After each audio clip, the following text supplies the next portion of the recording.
الحمد للہ رب العالمین والصلاة والسلام علی سید الانبیاء والمرسلین اما بعد۔ میرے محترم بھائیو، آج میں چند مسائل ایسے بیان کروں گا۔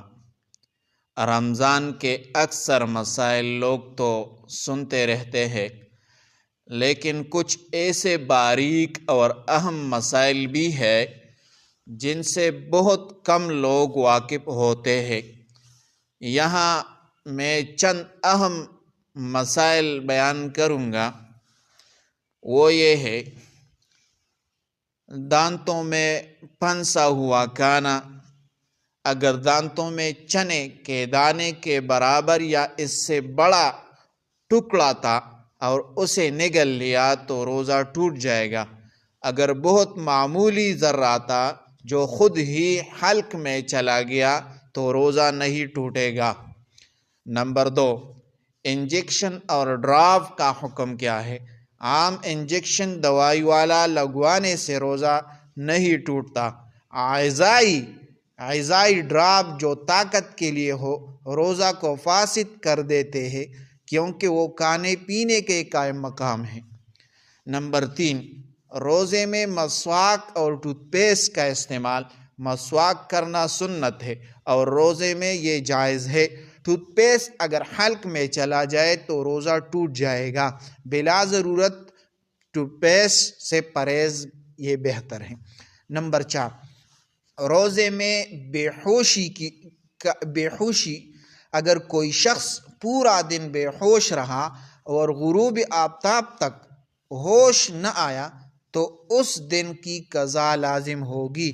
اگر دن کے کسی حصے میں ہوش آ گیا تو روزہ درست ہے، یعنی روزہ درست ہوگا۔ نمبر 5، حیض اور نفاس والی عورت اگر غروب آفتاب سے چند لمحے پہلے بھی حیض میں آ جائے تو اس دن کا روزہ باطل ہو جائے گا اور قضا لازم ہوگی۔ اور اگر فجر سے پہلے پاک ہو گئی لیکن غسل بعد میں کیا تو روزہ درست ہوگا۔ نمبر 6، روزے میں بیوی کو بوسہ دینا۔ اگر شہوت غالب نہ ہو اور انزال نہ ہو تو روزہ نہیں ٹوٹتا، لیکن نوجوان کے لیے مکروہ ہے۔ اگر انزال ہو جائے تو روزہ فاسد ہو جائے گا اور قضا لازم ہوگی۔ نمبر 7، نیت کے بغیر روزہ رکھنا۔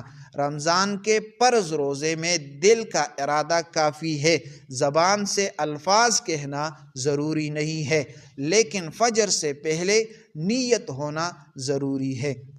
نمبر 9، روزے میں خوشبو سونگھنا۔ عطر یا خوشبو سونگھنے سے روزہ نہیں ٹوٹتا، لیکن جان بوجھ کر دھواں مثلا لوبان اندر کھینچنے سے روزہ فاسد ہو سکتا ہے۔ نمبر 9، یعنی الٹی کا مسئلہ۔ خود بخود منہ بر کر کے آ جائے تو روزہ ٹوٹ جاتا ہے، قضا لازم ہے۔ اگر خود کے کی اور منہ بر تھی تو روزہ ٹوٹ گیا۔ اگر خود بخود کے آ جائے تو اس سے روزہ نہیں ٹوٹتا۔ اور یہ مسئلہ سن لے، اذان فجر کے وقت لقمہ منہ میں ہو تو کیا کرے؟ اگر سحری کرتے ہوئے اذان شروع ہو جائے اور لقمہ منہ میں ہو، اگر ابھی نگلا نہیں تو فوراً تھوک دے۔ جان بوجھ کر نگل لیا تو روزہ فاسد ہو جائے گا۔ اگر وقت کا یقین تھا اور غلطی سے نگل لیا تو قضا لازم ہوگی، کفارہ نہیں ہے۔